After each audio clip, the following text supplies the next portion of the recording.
Hello, guys. Welcome to Queer in Theology and Philosophy. This is where we discuss theological and philosophical issues, um, of course, with all religions entwined, but with a Christian center. And today, I was thinking about sin, and we have called this diverse hamartiology because hamartiology in theology is the study of the concept of sin. And for LGBTQ persons of faith, it is a very tough thing to discuss because I was, this came about when I was discussing with somebody about it being in an LGBTQ fellowship. And I told him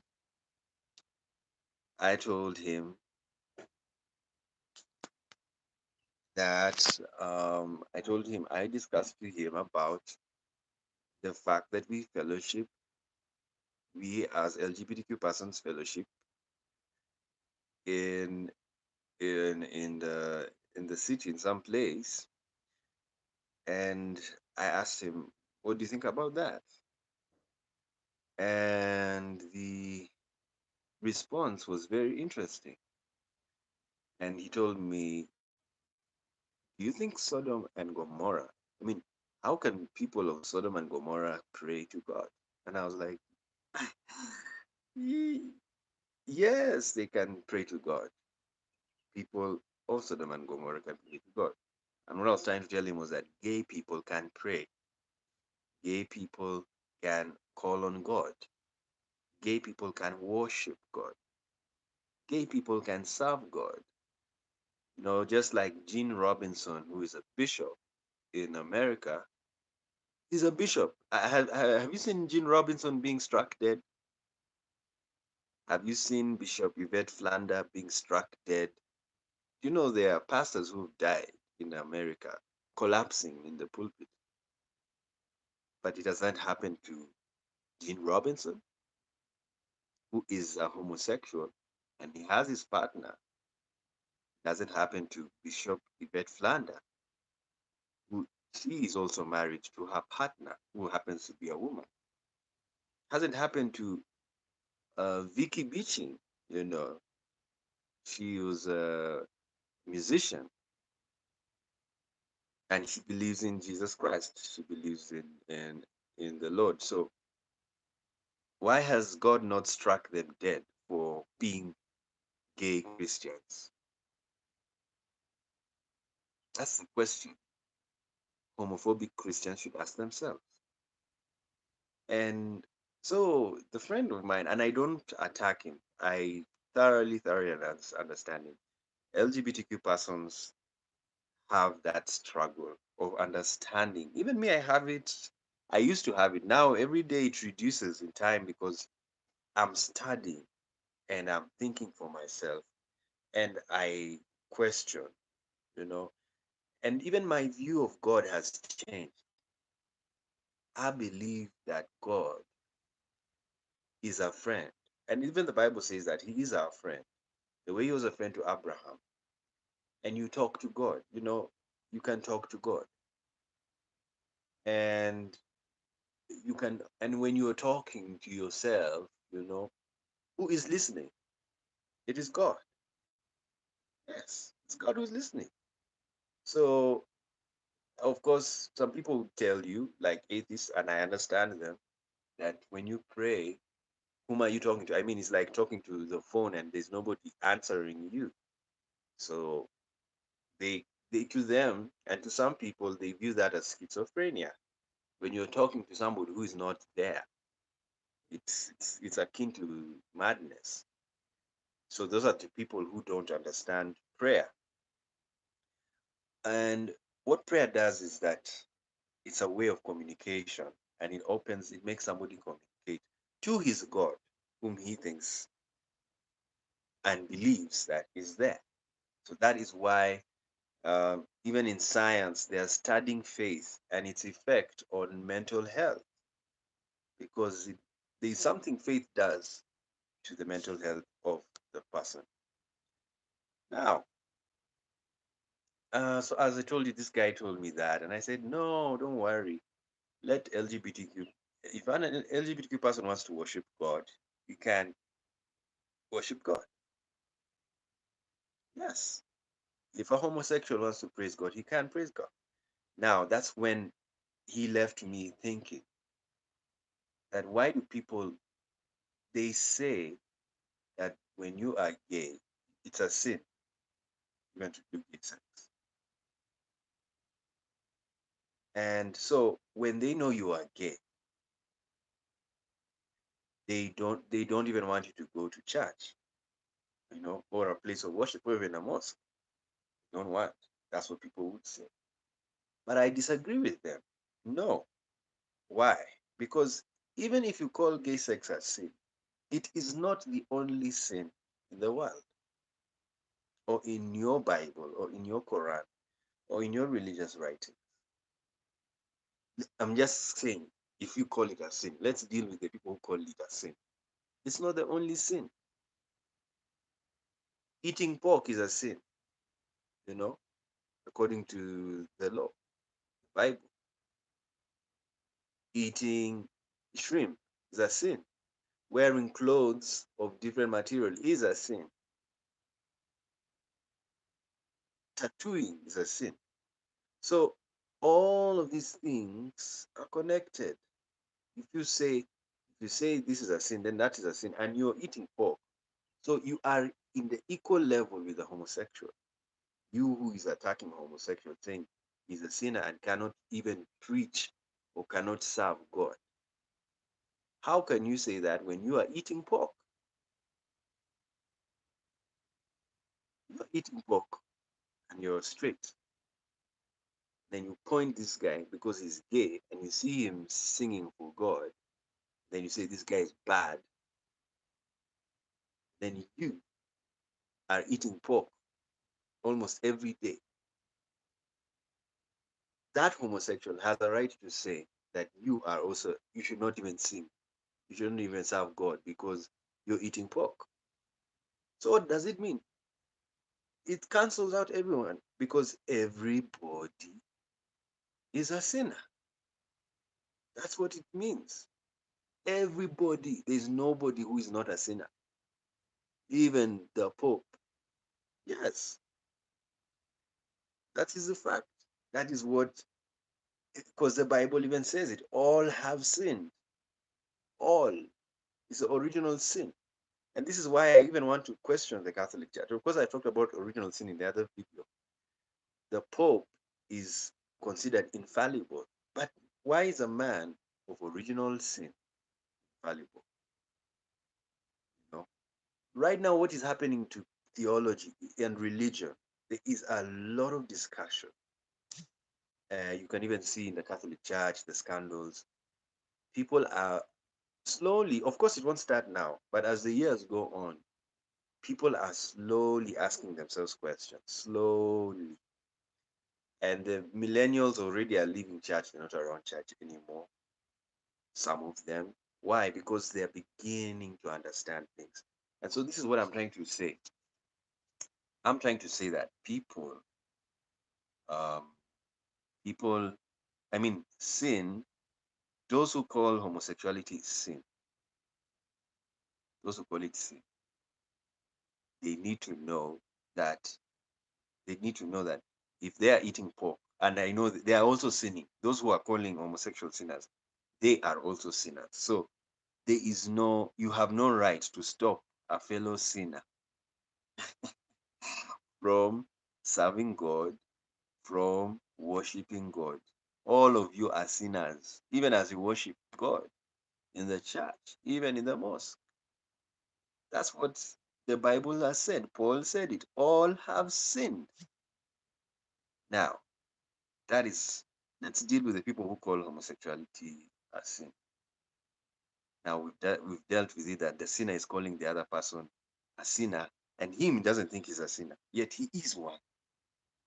He is one. That's why Jesus said, "Do not judge," because basically everybody has sinned. How can a judge judge somebody who as is also just like him, equal? Judges, number one, are if a judge was in the scene of the crime, he cannot be the judge of that case. Yes, cannot be the judge of that case. Why? It is to create fairness because the judge he wasn't around when that happened. Because if a judge is around when something has happened, he'll tend to have a bias. He'll tend to support somebody.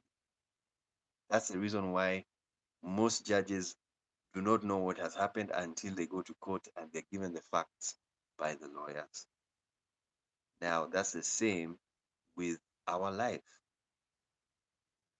Um, I mean, it's not only sex that is considered wrong. There are many other things considered wrong, and people do them. And so, what does it mean? That we are all wrongdoers?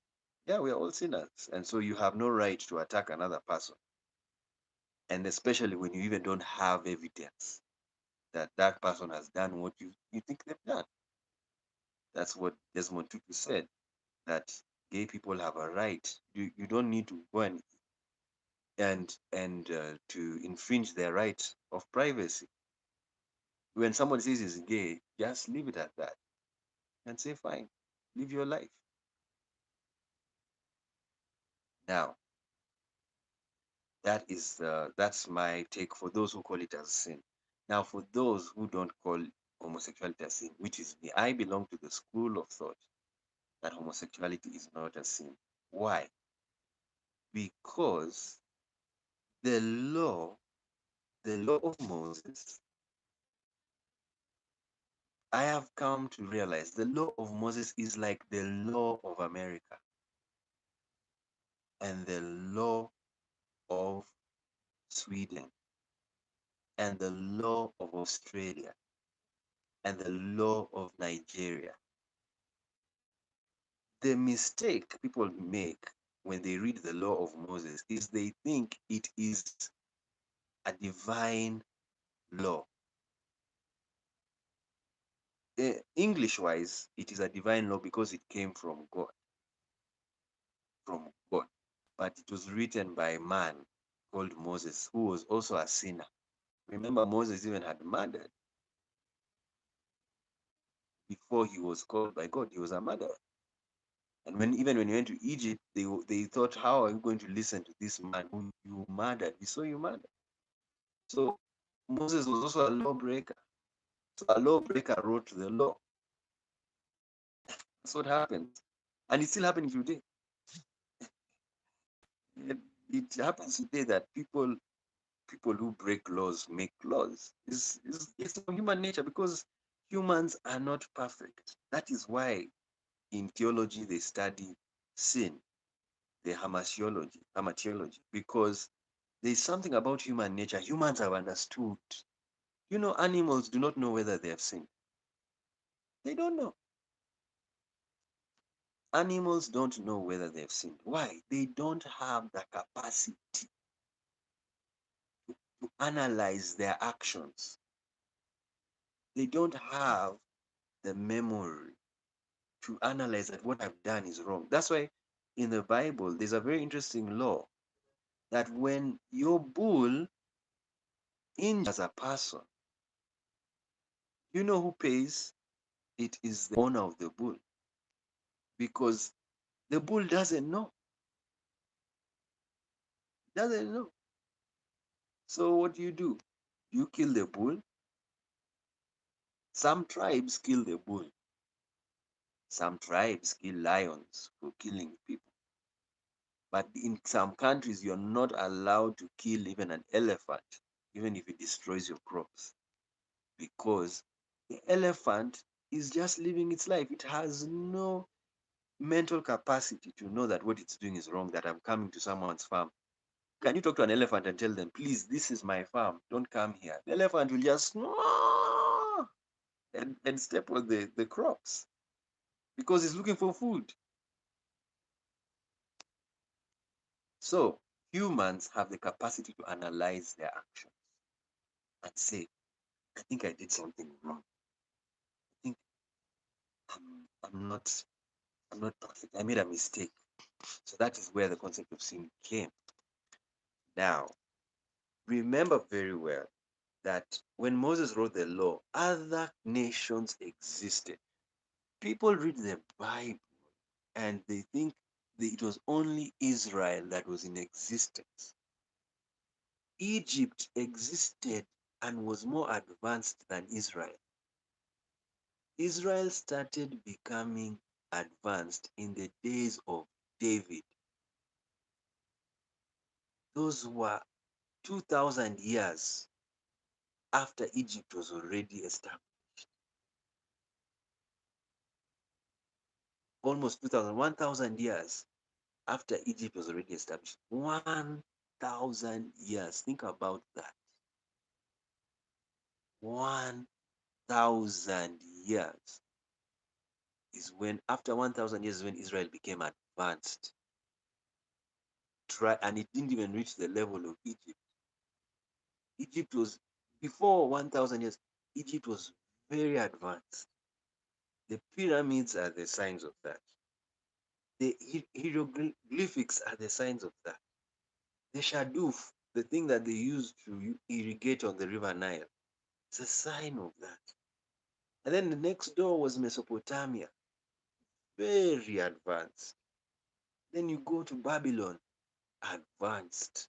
Israel was not yet there. So what does that mean?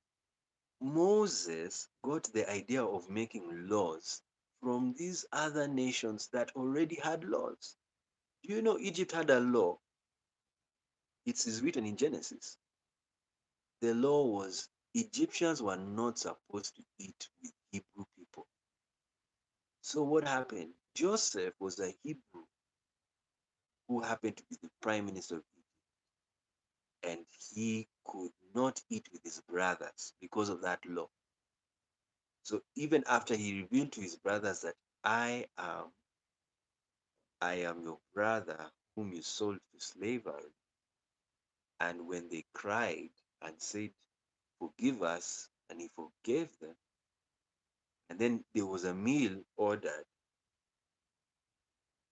uh, Joseph did not eat with his brothers because of the law in Egypt. And this came before Moses was even born, 400 years before Moses. 400 years before Moses. So, what does this tell you? The law of Israel, which is the law of Moses, was created after other nations made laws. So, when Moses was writing, another thing you need to know about um, the, the law of Moses, the commandments were laws. It's like the law of America, the laws of America. There is no difference to those laws. So, what Moses did, he went to the mountain and brought laws. That's how it was. People did not see God, they didn't want to see him. And he went and brought the laws. When he brought the laws, it was one man show. That's why Israel was a theocracy. It wasn't a democracy. But do you know if Israel was a democracy, it would have been written in the Bible that it was a democracy, that there was a party called Benjamin and a party called Judah, and they were arguing about how which law is going to, they would have written. Because today we still write. We still have Hansard to write the what was discussed. In every democracy has a Hansard. Yes, democracies have Hansard. Why? They are diverse views. But a theocracy has no Hansard. A dictatorship has no Hansard. Idi Amin was a dictator because he abolished parliament. There was no parliament in Uganda. He was the one making law. And that is how Moses also ruled. Moses made the law, no consultation, people, no parties. It is him who made the law. and or he says he got the law from God. So what am I trying to say? That the reason why I don't say homosexuality is a sin is because it was written by a man that this is not, this is a sin. Or when a man lies with man as if he's lying with womankind, of which it is subject to interpretation. It can mean many things. It can mean the sexual style. Yes, missionary. Because how do you sleep with a woman if you want to have a child? And then even that is going to be, I mean, what style was it? Was it talk about sexual style, or he was talking about men sleeping with men? And in any case, there were other nations that were, they legalized homosexuality. It was not a crime. It was not a sin. So the mistake that many countries made in the world, especially Western Christian countries, Western countries, they adopted a legal system belong to an ancient government, which is ancient Israel. Have you noticed something? People never say ancient Israel. They say ancient Egypt, ancient Babylon, ancient Mesopotamia. They should also say ancient Israel because the Bible is ancient. I had a very good thought recently, and the thought was anybody who is religious, and I think I've shared this in one of the videos, all religious people are historians. They are all historians. Have you noticed when you go and you use the Bible, you what do? You go back to history. They tell you open the book of Romans chapter 1. They're telling you to go back to history. You're going back to something that was written a long time ago. You're going back to it. They don't tell you to Washington Post, the article for today. Open the New York Times, page 55. They don't say that. They say open the book of Psalms, open the book of Genesis. Books that were written long time ago. So what does this mean? Religious people are historians. They're just going to go back to history. And then you apply that history in your present situation. That's all religion is all about. It's looking at historical examples that this person was stressed, but when he called on God, God came in and saved him. So even you, when you are stressed, God will come in and save you. That's all. It's just using examples past. The Bible, that's why it's a book. We still read it because it shows us the human condition of the past. And Solomon said it very well that there's nothing new under the sun. So when people were depressed in the past, and will be depressed now, and will be depressed in the future. It's a fact. And David was a depressed man. If you read the book of Psalms, he says his stress was like he was drowning because he was a very artistic man, and so he could when he sees drowning, he could connect it to the depression he was going through. And I like David's story because David was a military man, he was a warrior. And look at it in today's life. The veterans in America, they are the ones who are most stressed. They suffer from PTSD, they suffer from schizophrenia. And condolences, John McCain passed away, and he was a warrior. So warriors, they have views about life.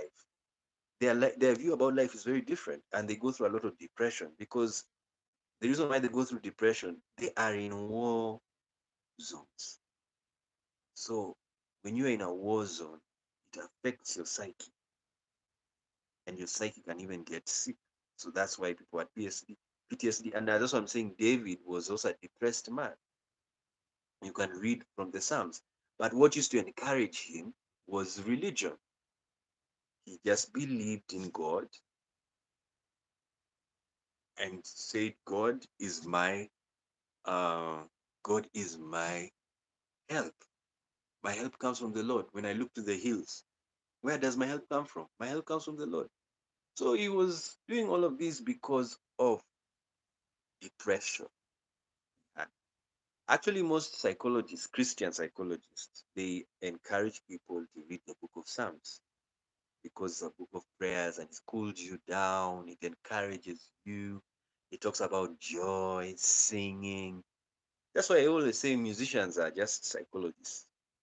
They are music therapists, as we did the other video. All musicians are music therapists, whether secular or gospel, all of them. And so, back to what I've said. So for me, because Moses just wrote this as a law, not as a dictate from God,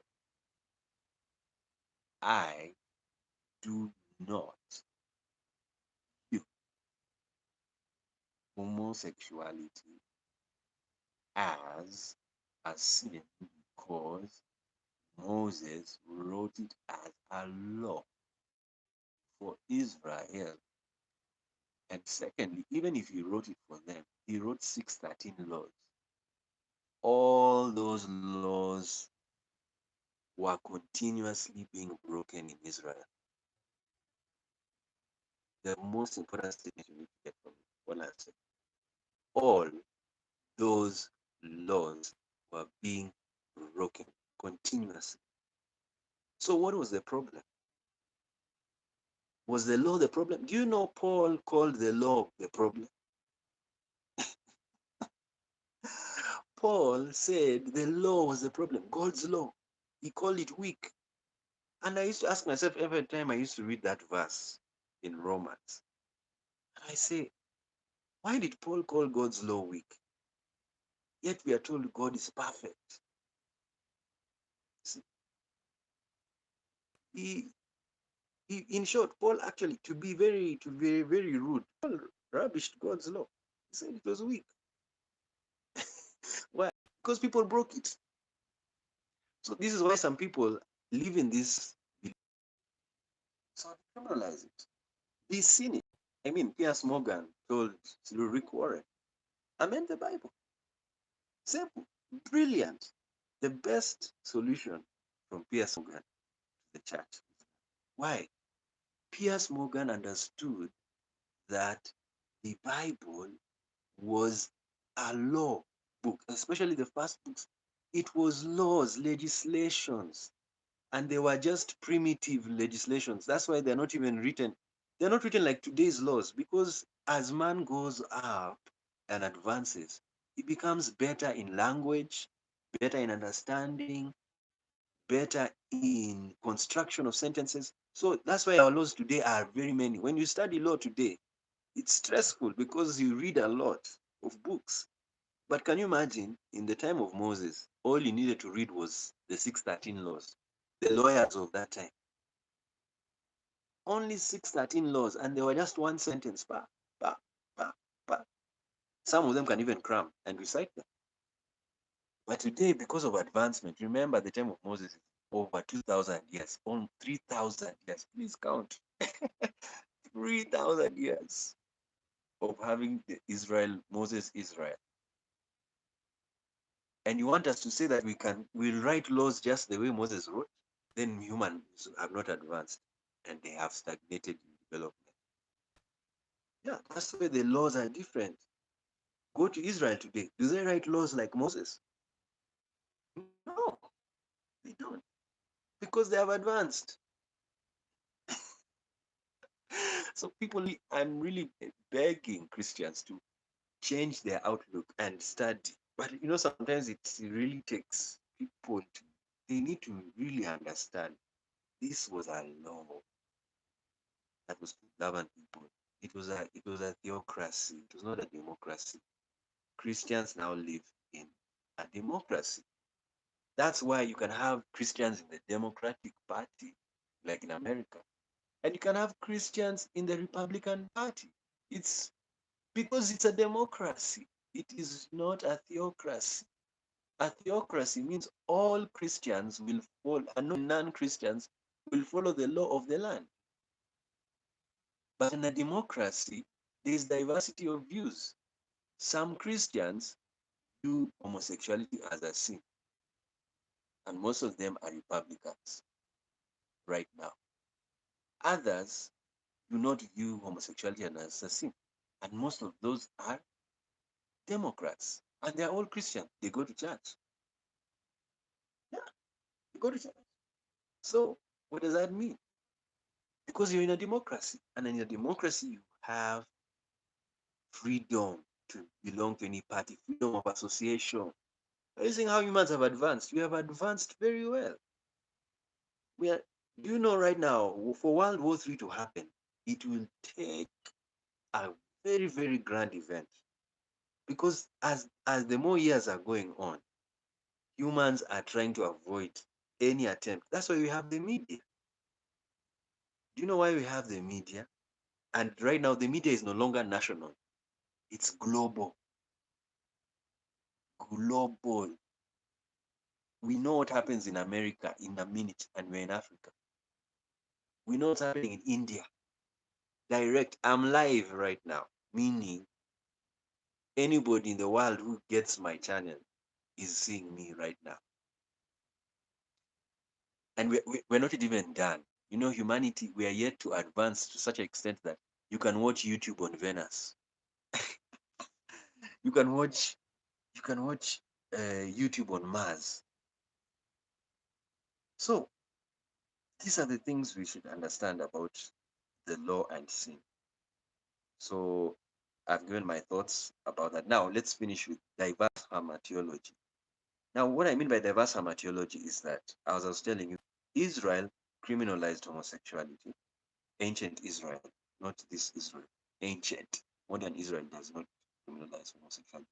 And they are very right. I congratulate them. They are in science. But ancient Babylon, ancient Egypt, ancient Canaan, ancient Moab, ancient Assyria, they did not criminalize homosexuality. In fact, it was seen as a sacred act. So, what am I trying to say? Not what some nations criminalize something that some nations legalize. It's a fact. It's happening today. The West has decriminalized homosexuality and allowed gay marriage. Other countries have not. They decriminalized it and they don't allow gay marriage. That was how the world was in the past. It was like that.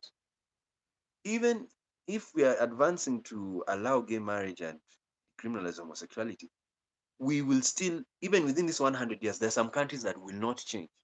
Yes, it's a fact. We have to be prepared for that. There are some countries which will not change. Now, so what does that mean? It means we are to understand that there are some people who will be diverse, and that's why I support immigration and very relaxed immigration. If you want to live in a country whereby you can marry of the same sex, go with ease. Just go freely. Just go to the embassy of that country and tell them, you know, I really want to express my love, but where I am, they don't allow me to do that. And that embassy says, yes, you are allowed because our country does that. It's simple. If you're a religious person and you're going to face religious persecution because you've left that religion, go to the embassy and say, I became this and they don't want me to be this. They'll- they should give you a free pass. And of course, I'll talk about this in my other channel where I'm going to talk about immigration and UN and all of that. But I value relaxed immigration. Can you imagine the story of Jesus? Recently, it was making rounds in America when I can't remember who said it. I think, yeah, Paula White. She said that Jesus, she made me laugh, that Jesus did not break the law when he went to Egypt when he was a baby. And so she was trying to justify making laws against illegal immigrants into America. And me, my view of immigration in America is if you are an illegal immigrant, legalize that immigrant. Simple. If you get have a system whereby you check on people's papers, then you find, excuse me, where are your papers? Oh, you're an illegal? Come to the immigration office. Every state in America should have a federal an immigration office that will it legalizes any illegal. And what does it mean? Being illegal doesn't mean you're bad. It just means that you entered in a way that the country did not know you were there. That will make that person, because Mexico is very easy. You see what happened to Jesus what happened in Jesus' time? Herod heard that there's a king who was born. And like any politician, you are very scared of a new politician coming to power. So what did he do? He killed the baby boys in Jerusalem and Bethlehem, because Bethlehem is near Jerusalem. All the baby boys that were less than 2 years old were killed. And Jesus ran away with his parents. And they went to Egypt, another country that had borders.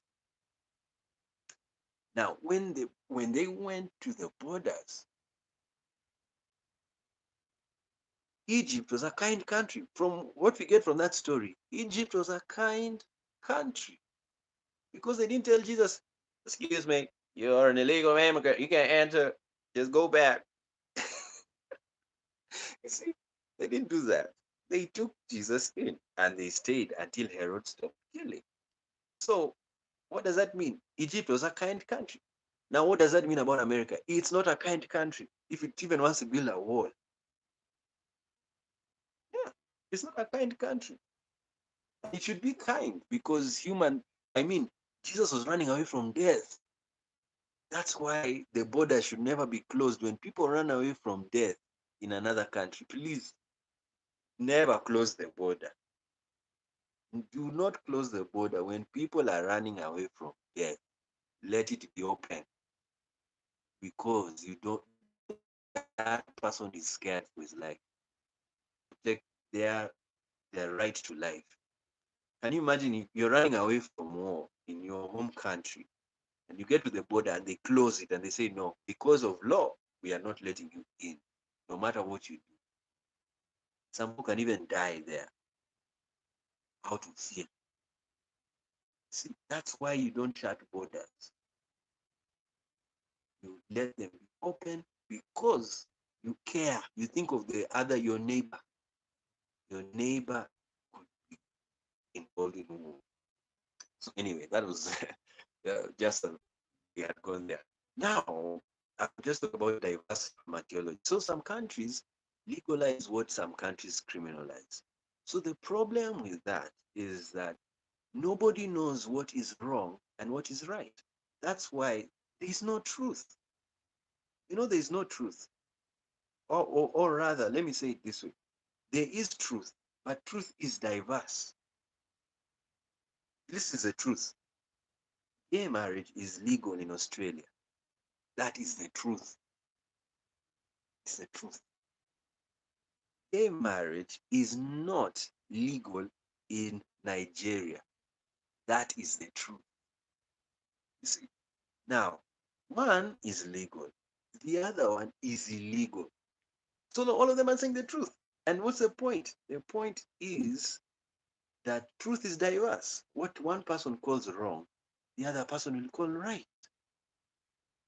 And now, the problem we are having is, and what we are trying to envision, is a world that can allow, that follows universal principles. This is why I wish the UN would be a system whereby nations subscribe to one law because they don't. You go to some countries, they don't subscribe to this. And the weird thing is, if we subscribe to one law, are we supporting diversity? So people who support diversity may say, no, don't put one law. But what you do is those who want to stay in a country that are practicing those laws, let them go there. I think that's the best.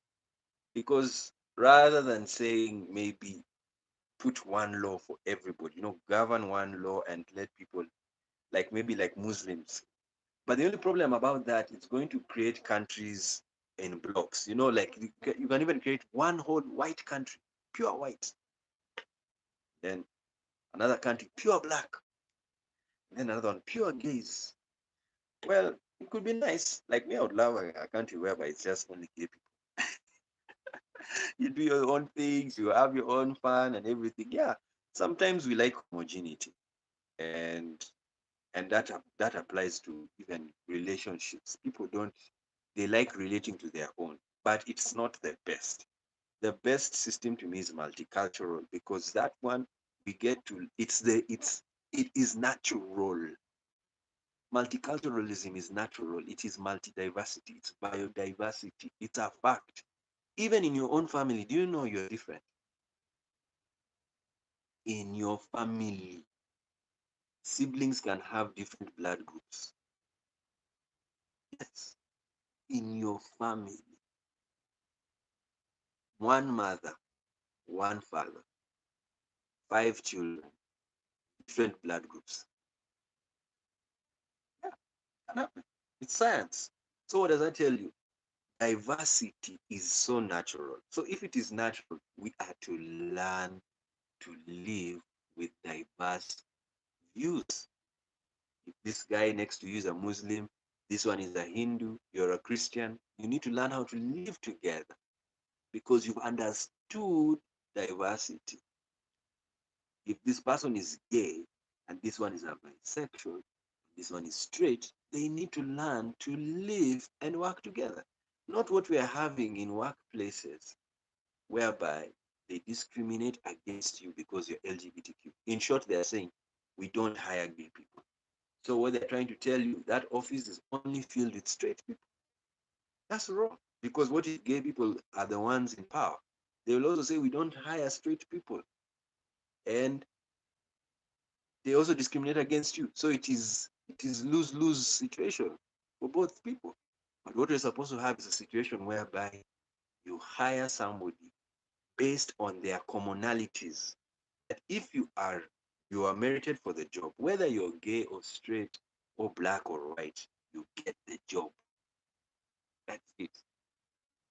Don't even argue. Of course, merit also is there's a new argument about merit.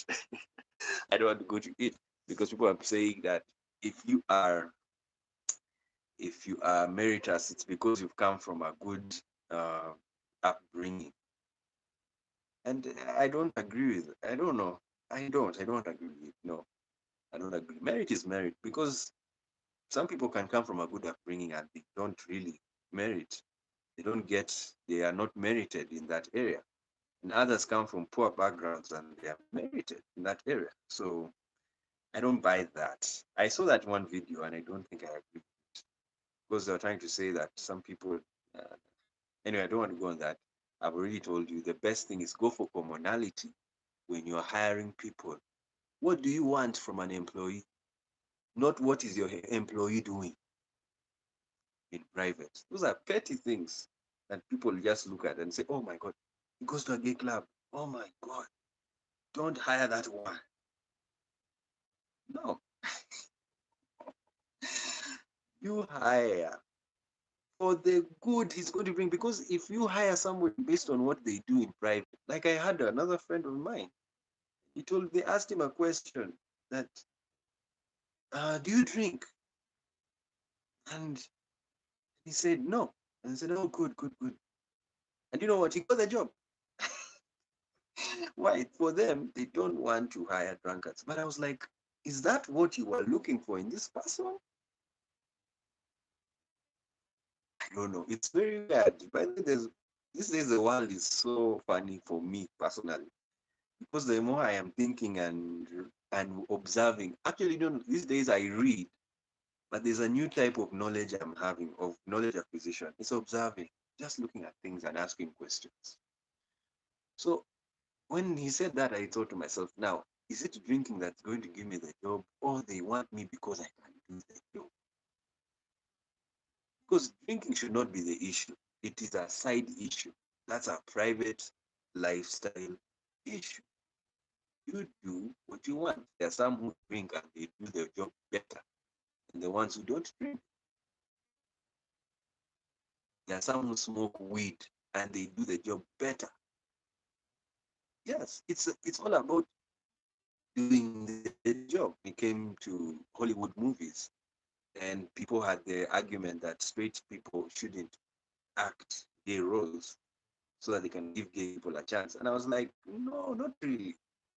I don't also buy that. I don't buy that theory, even though I'm gay and in the LGBTQ community. Because if you are a good actor, you can act like a gay person, you know, and you are straight. Then act. I mean, we want someone who can bring out the character. We're not really hiring you because of orientation. That's my view. It's I am for the merit part of it. And of course I understand why gay people would not agree with that view. Some gay people is because they feel they feel left out from the straight industry. And there are a lot of reasons. You know, some people find like but what I'm trying to just say is the character. If you look for a very a gay person, and it happens to be that a gay guy can do it very well because he's gay, of course, and he does it very well. Please give it to him. Don't even think of the straight guy. Just give it to the gay man. And and so now diverse hermatology. We're still on that and going through the fact that there are different what somebody calls a sin in one religion, another religion doesn't call a sin. That's why Christians eat pork. You know, I'm going to do another research that I believe that the New Testament is like the new Torah. The Old Testament is called the Old Torah. And if you go to the Hebrew people, Judaism, the religion of Judaism, they never call the Tanakh the Old Testament. Never. Why? They are not waiting for anything new. See how Christianity is very funny. The Jews are not waiting for anything new. The law was finished with Moses, and that was for ancient Israel, not modern Israel. Modern Israel is making laws. I mean, if they were very zealous in their religion, modern Israel would not make a law. They would just say all the laws that Moses wrote, those are the laws, and we're living life. You see, it doesn't make sense because IT is existing, and people they commit cyber crimes. Moses did not write any cyber crime. He didn't write any cyber crime. There is none, no mention. So if you tell Israel now to go back to the law of Moses and not to write any law because what Moses wrote is the law, it was perfect. You'll just laugh at Israel because you'll go and commit cybercrime, you'll go and commit human trafficking, everything you'll commit in Israel because they're just using 613 laws. It's absurd.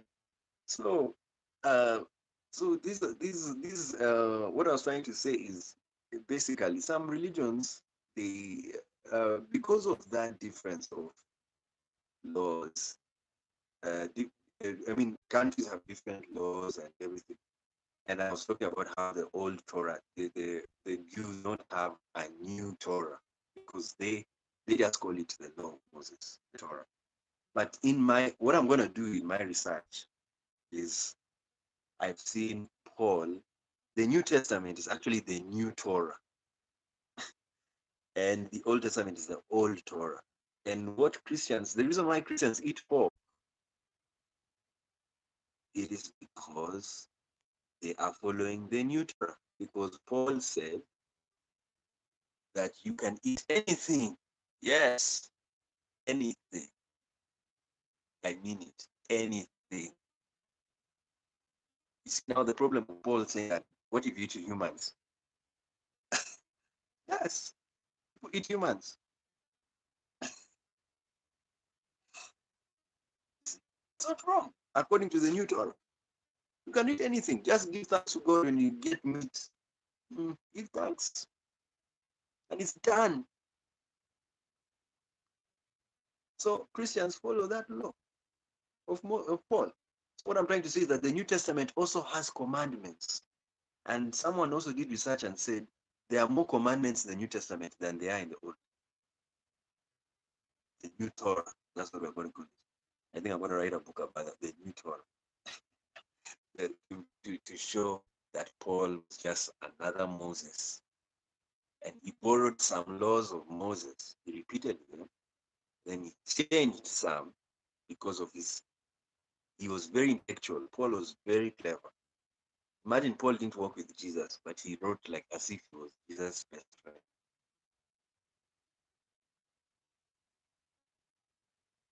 So that's why when you read the New Testament, they allow pork. The Old Testament, they don't allow pork. Now, what do you follow?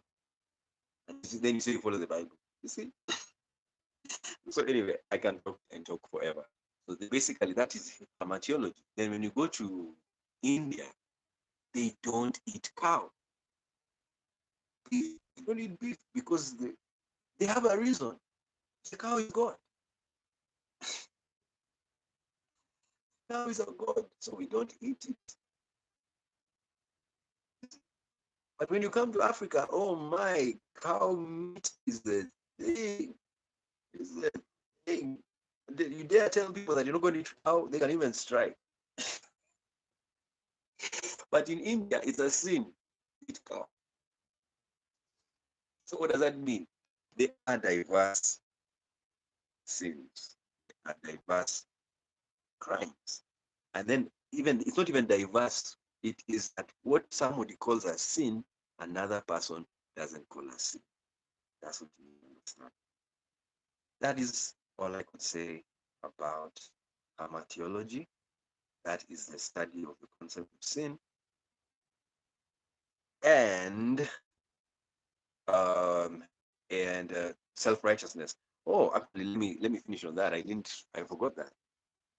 Now, the self-righteousness. Oh, I actually discussed it. It's the fact that where somebody makes you, he feels that he's better than you, holier than thou. So he calls you a sinner.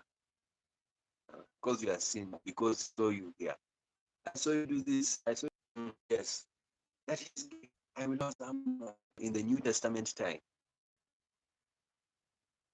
you are allowed to worship. Do you know even in the Jewish synagogues who are only doing the Old Testament, all Jewish synagogues, most of them, because there are now even others, but most of them, the they they use the Old Testament. But eunuchs are allowed to go to the synagogue. Women go. Women who are menstruating, they go to the synagogue. Gay people are in the synagogues. So why are they not following the Old Testament? It's because of change. We've become more advanced. We've understood menstruation. We've understood homosexuality. We have understood all of this, and that's why we are saying, Amen, Amen. So Christians, Amen. Muslims, Amen. Yes, go with science. Don't die in your don't die.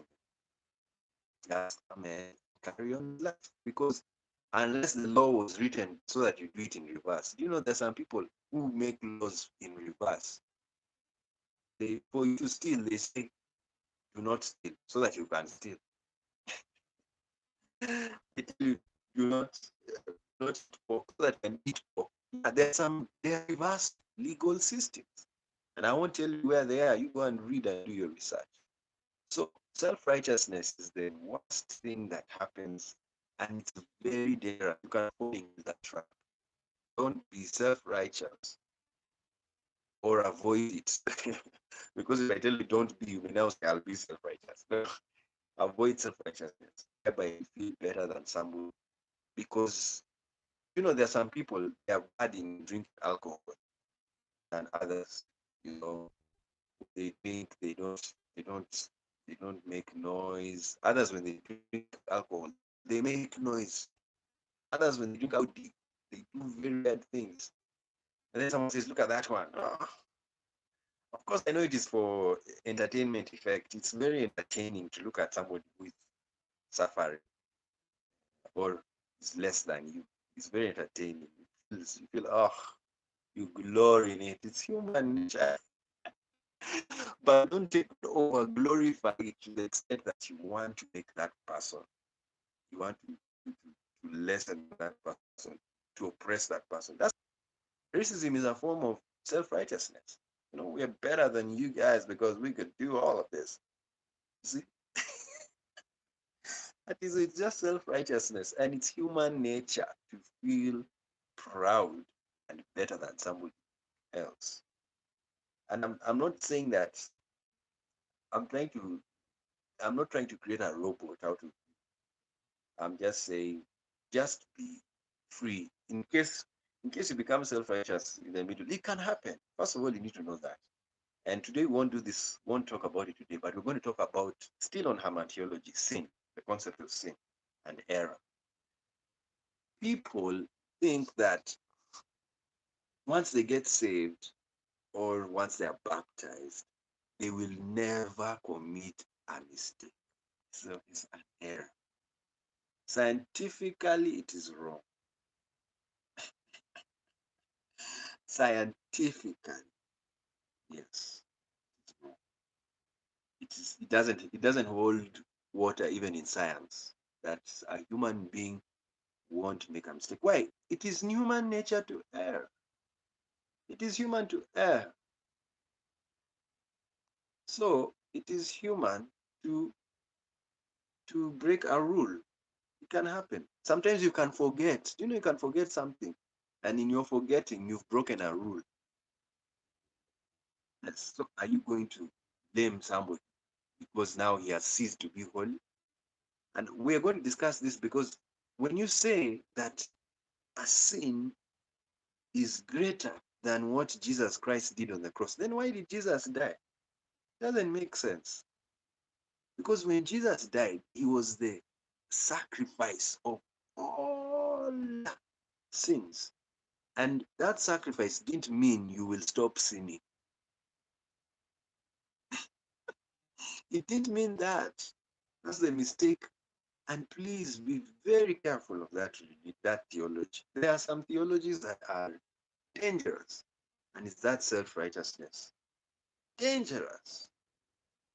Because the person truly believes they are good. Truly, truly. That's what made Nazi Germany a, a dangerous country. They believed they were good. You know what eugenics means? Good genes. Good genes. So what did it mean? They believed if you are an Aryan, you are good. You can't make a mistake. You're perfect. Dangerous. I'm telling you, people, sometimes I ask myself, you don't need to go deep into religion. It is very, very tricky because you can even make some, you become blind. That's what happened in Nazi Germany. They believed they were good and they were killing the bad. That's what happened. It's wrong. And it is self righteousness. It's no different. It happened in the past. Even in the Old Testament, God or the prophets told the kings, go and kill those nations because they are doing bad things.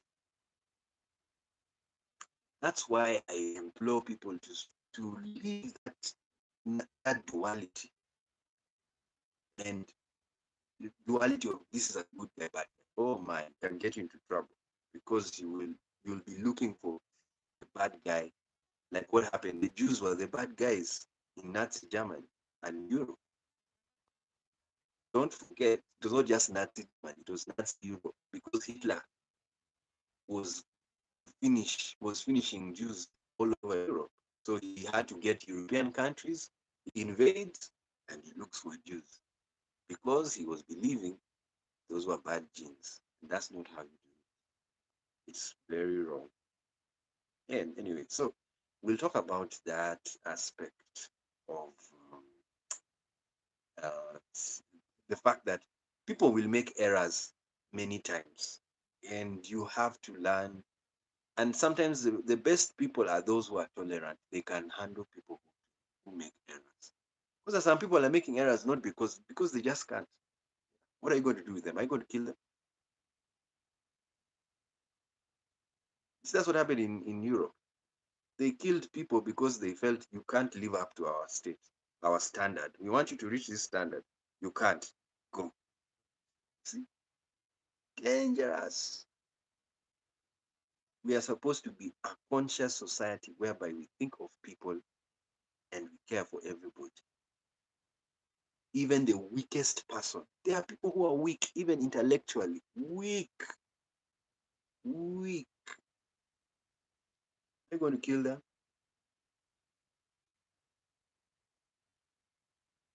You're going to kill them.